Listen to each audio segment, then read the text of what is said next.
Gold and myrrh they took there, gifts of greatest price. There was never a stable so like paradise.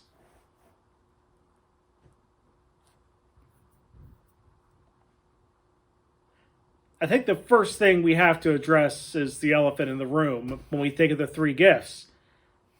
In this part, this stanza, there's no frankincense. There's gold and myrrh. Now, part of this comes from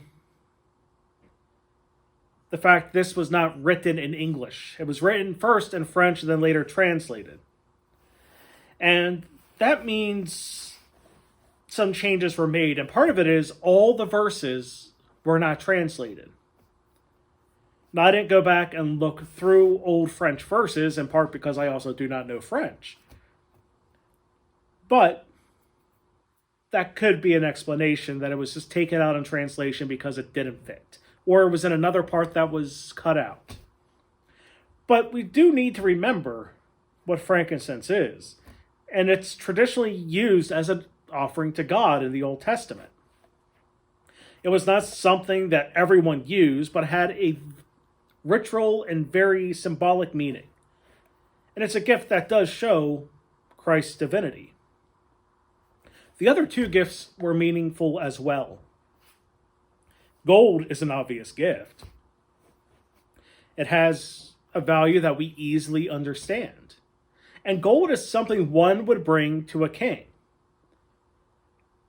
But we can look at this with different eyes as well.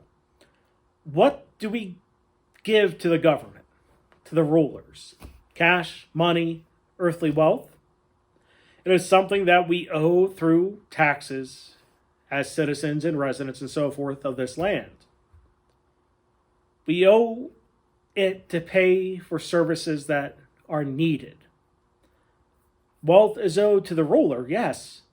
And by bringing gold to Christ, we see the recognition that Christ is the king.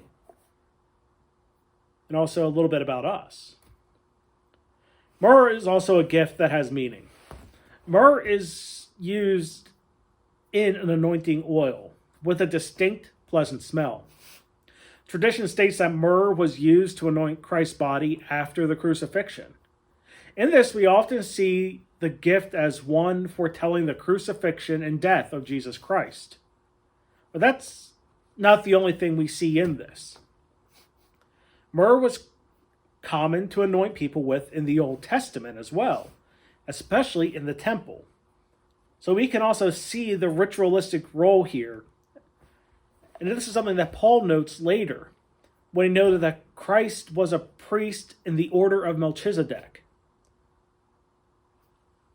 The myrrh is also symbolic not just of the future death and crucifixion, but also a reflection of Christ's holy priesthood, not by familiar lines, but through his divinity. In many ways, we see that the meaning and symbolism in these gifts is important, because in these we see who Christ is and who he is for all the world.